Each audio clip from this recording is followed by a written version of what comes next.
Phnom Penh, the reawakened capital of Cambodia and former land of the Khmer.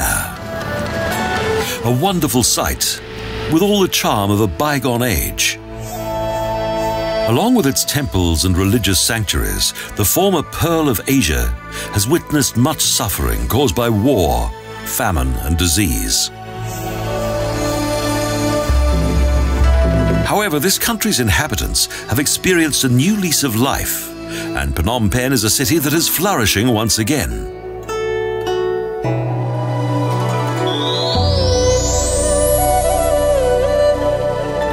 The splendid royal palace is surrounded by a high wall.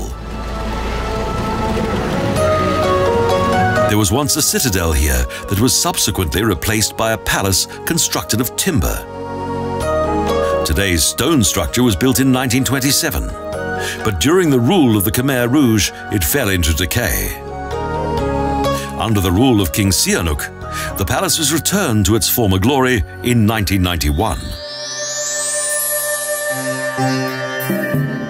The huge palace building is divided in two. Directly next to the king's residence is Cambodia's finest temple complex, the Wat Ounalom Monastery.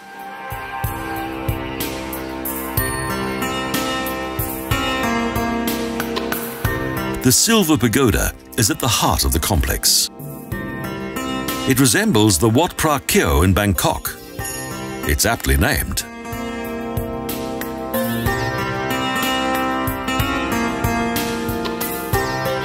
Its internal floor is covered with 5,000 silver tiles, each one weighing a kilogram.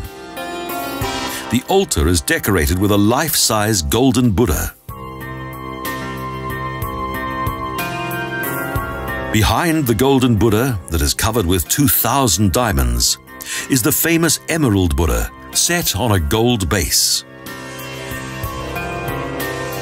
At the rear of the Silver Pagoda is a replica of the Angkor Wat Temple. Surprisingly, no monks have ever lived within this monastery complex.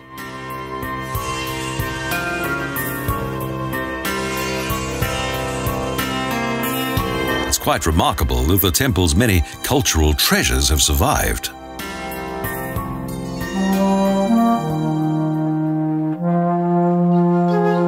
Around the pagoda are several royal stupas that contain the ashes of former Norodom kings.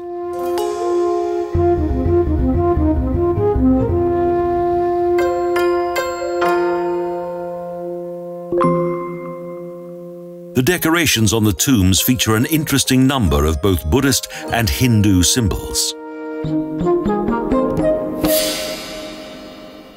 Between the stupas is a small open pavilion that contains an equestrian statue of King Norodom. Without a doubt, the Royal Palace and Silver Pagoda are this city's pride and joy, and are of much historic and cultural interest. In the gardens, there's a reminder of the court ceremonies that were once held here. A splendid royal carriage, pulled by huge elephants made of gypsum.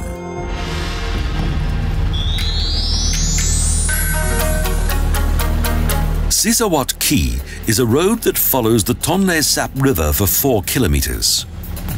It's where most of Phnom Penh's tourists are to be found, because of its numerous bars and restaurants. During the festival of the water turn, this, the junction of the Tonle Sap and Mekong, is a place of much festivity. After the rainy season, the Tonle Sap River changes its course. Then the king and his guests will be duly seated on a grandstand. Rowing teams and their followers from all over the country are an important part of the annual festival, when thousands of spectators cheer for their respective teams. The richly adorned and colourfully painted longboats take 65 oarsmen who stand, kneel and sit within them.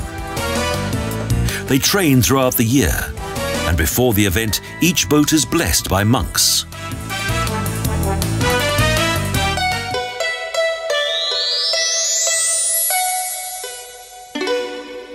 The Wat Ounalom Monastery is the centre of Cambodian Buddhism.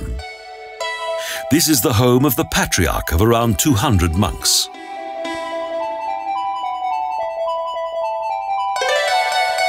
The monastery once contained more than 40 buildings that were either damaged or totally destroyed by the Khmer Rouge, including the precious Buddhist library.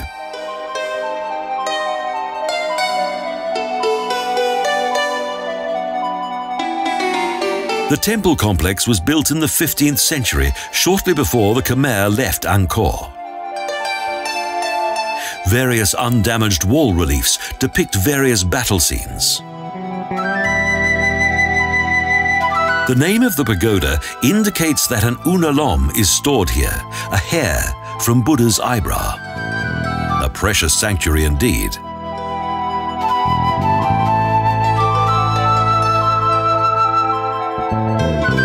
Due to fear of theft, the pagoda is only open during the early hours of morning, so only early risers are able to visit it.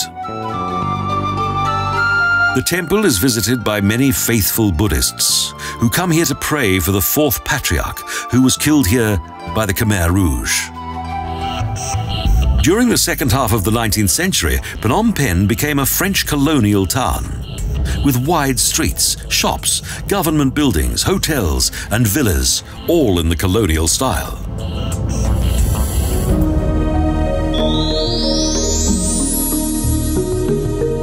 Within its park-like surroundings, the Temple of the Blooming Lotus Blossom features perfect harmony with nature. The Wat Ounalom is a tranquil oasis in the heart of the city.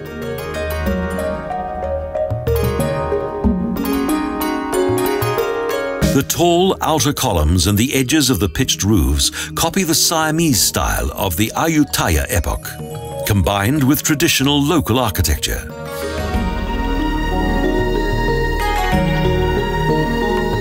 In common with traditional Buddhist architecture, numerous small, colorful stupas surround the pagoda.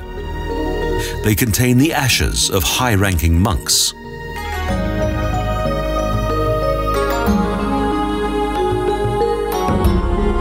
The tallest and most elegant stupa commemorates a brother of King Norodom. His urn is stored here and is guarded by 4 monumental faces.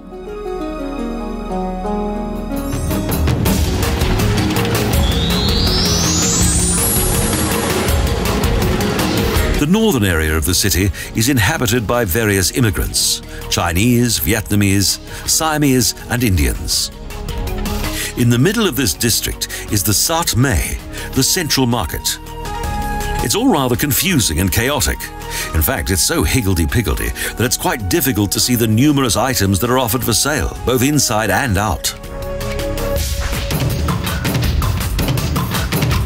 This Art Deco building was built by the French in 1937, and its 4 adjoining market halls point in all 4 directions of the compass.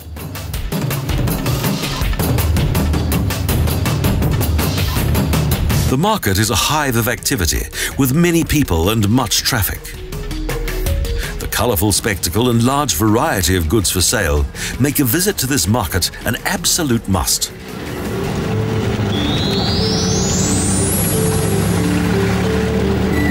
Close to the banks of the Tonle Sap is a 27-metre-high hill that contains a special sanctuary from which the city derived its name, Wat Ounalom.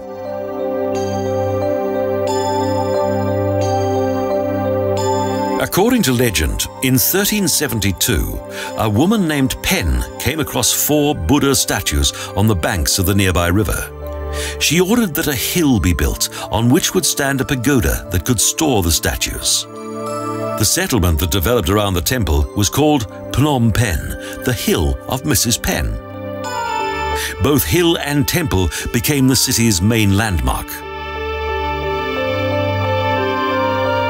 At weekends, many of the local people visit their city temple in order to have their fortune told or to pray for almost anything. A colourfully decorated shrine behind the pagoda contains the smiling, benevolent image of the legendary Mrs. Pen.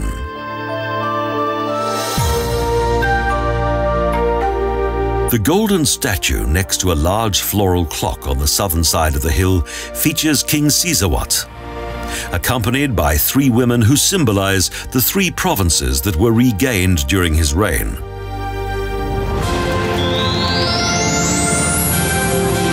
The mighty Monument of Independence is situated south of the Palace District at the junction of 2 boulevards. This red-coloured monument is similar to that of an Angkor temple and commemorates France's independence.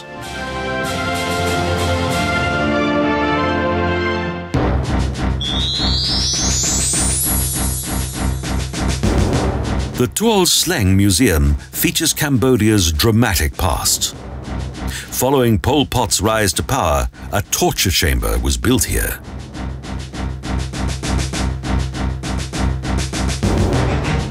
The cells and torture devices are only a hint of the cruelty that once took place here. Photographs of various terrified prisoners hang on the walls.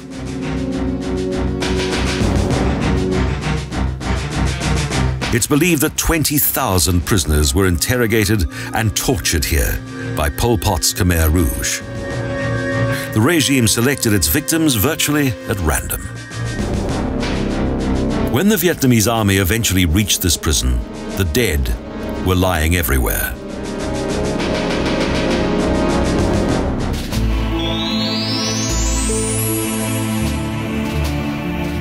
Killing Fields was the name of the area outside the city, where the regime's enemies were executed and thrown into common graves.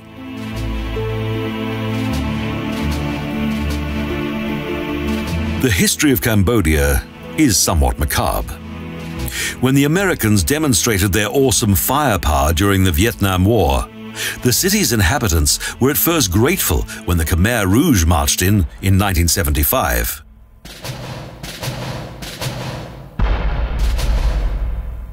However, then the slaughter began.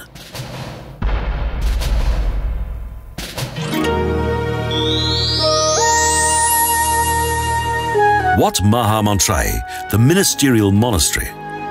This, one of the city's most interesting wats, derived its name from a royal minister who suggested its construction. Phnom Penh contains more than 20 pagodas that were renovated following the devastation caused by Pol Pot's regime. This one is particularly impressive. The altar of the main temple is decorated with several seated Buddha, and the walls contain descriptive images of the life of Buddha.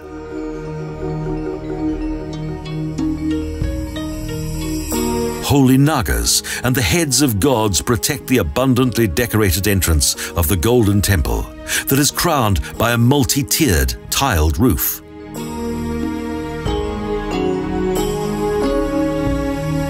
Today, more than 300 monks and novices inhabit this monastery school.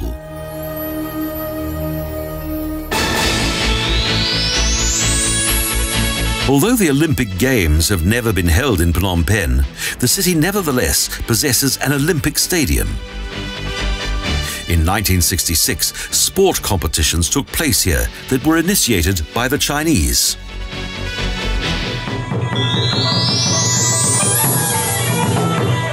A visit to Cambodia would not be complete if one did not experience a traditional dance performance. Women perform the ancient Apsaras dance. It also appears in various paintings on the temple walls of Angkor. Apsaras, divine female dancers who once entertained the king.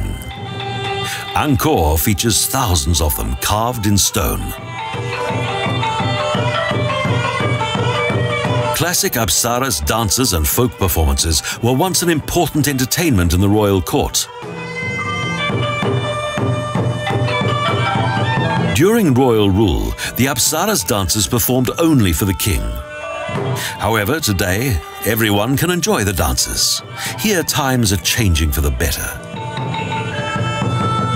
They continue to dance and battle against spirits and demons, and of course, they always come out on top.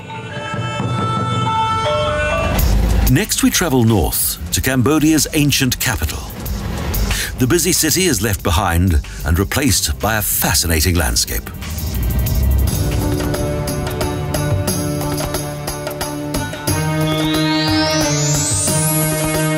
After a short time, we make our first stop.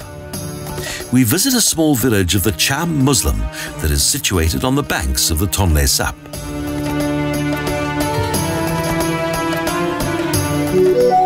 Today in Cambodia, there are around 250,000 Cham, an ethnic minority. They came here from the kingdom of Champa that once extended from the central Vietnamese coast to as far as southern Laos. The ancestors of this proud people are also known as the Khmer Islam. Originally, the Cham were of the Hindu faith and later converted to Islam due to the influence of Muslim seafarers from Java and Sumatra. Mixed marriages between the Cham and Khmer are prohibited, even though both ethnic groups live together in peace. Next, we travel past a number of paddy fields. Clearly, most of the people here make their living from the land.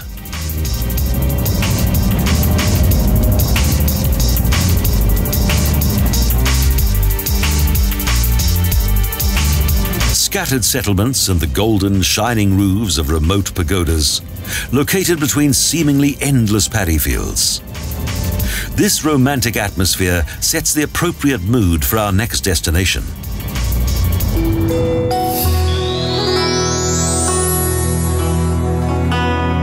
At the foot of the Phnom Udong Hill is a new pagoda district, the Vipassana Turak Buddhist Center, a project that will most likely last forever. Because Buddhists believe that they can improve their karma by having further new sanctuaries, wealthy patrons donate large sums of money to the cause.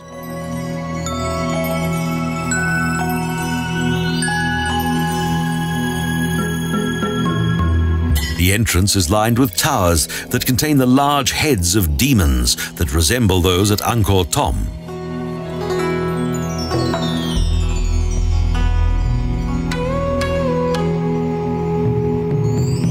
The monks and nuns who live here plan to make this sanctuary as large as that of the old temple town of Angkor, with huge temples, water basins, and gilded figures of the gods.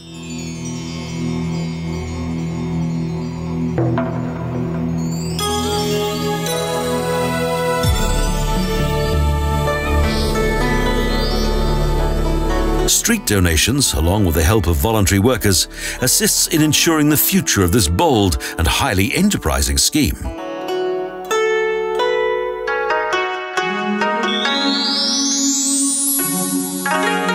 In 1618, Udong became the capital of Cambodia for several years. Indeed, there were once hundreds of dwellings and temples around the hills of Udong. The hills were acquired by the monarchy, who had stupas built to contain the dead.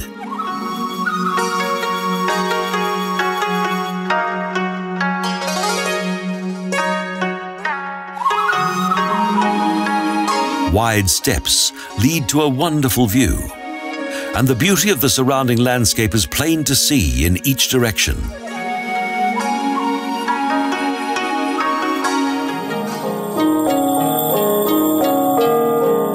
Despite the various stupas, chedis and shrines on the Mountain of Good Fortune, there is nothing here of the splendor of the old capital city.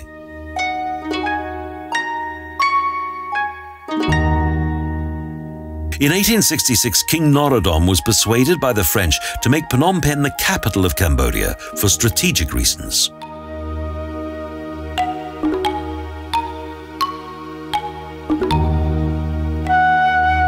More than 10,000 subjects followed their king to the junction of the Mekong and Tonle Sap. The Udong was abandoned and fell into decay. The fertile plains around Udong had been favored by the monarchy for many years. King Ang Jan was a powerful monarch who ruled in the middle of the 16th century. Following the loss of Angkor, he settled in this fertile area that is rich in water. His ancient palace shines out once again in all its splendor and is now used as accommodation for a number of monks.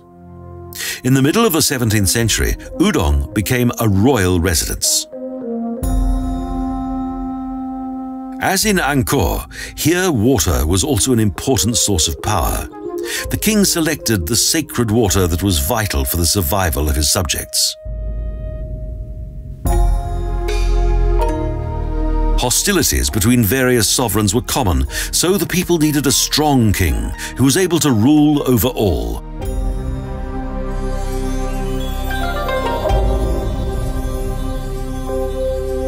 The Siamese were well known for their devious plots in their struggle for power, so they attempted to destroy the union of the ruling Khmer.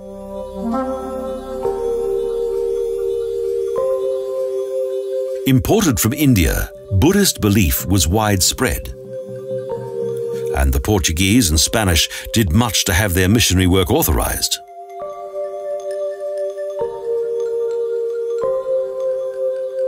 Just a few kilometers from the palace is the old garrison town of Long Wak that was the capital of Cambodia during the rule of King Ang Jan.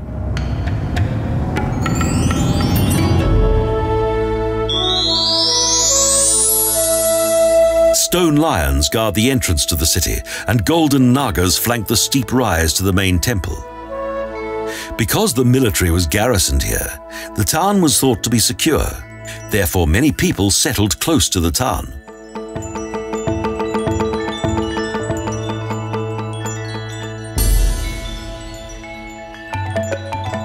In the town were two statues, Pre Ko and Pre Khan. Their sacred golden text was said to impart the wisdom and knowledge of the world.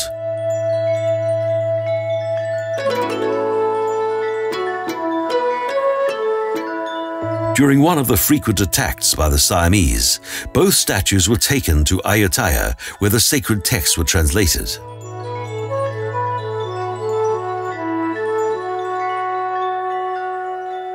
Thus, the Siamese gained much further wisdom from the Khmer. According to legend, both statues are still hidden in Bangkok, and it's said that if the Cambodians eventually manage to retrieve their statues, Thailand will fall under Cambodia's rule.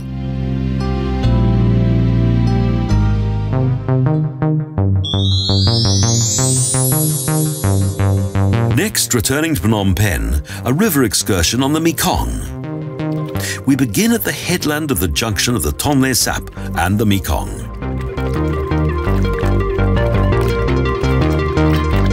Here there are many small boats of the so-called boat people who live on their boats and gain their living from fishing.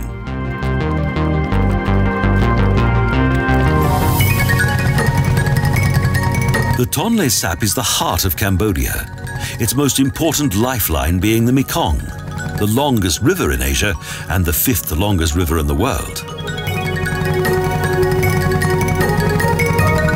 The Mekong has its origin in China on the edge of the Tibetan High Plateau. For more than 4,900 kilometers, it crosses China, Myanmar, Laos, Thailand and Vietnam. During the rainy season, the river is at its highest, so it not only floods the land, but also creates a miracle of nature.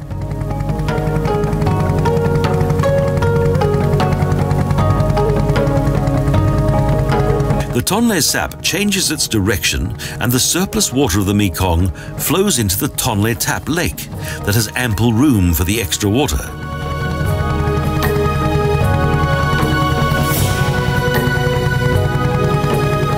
After the monsoon period, the water drains out of the lake back into the Mekong. The direction of the water changes once again, and everyone celebrates the festival of the turning water.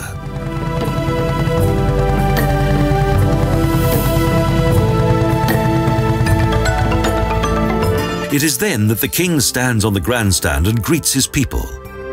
Following the dramatic boat races, his subjects return to their villages.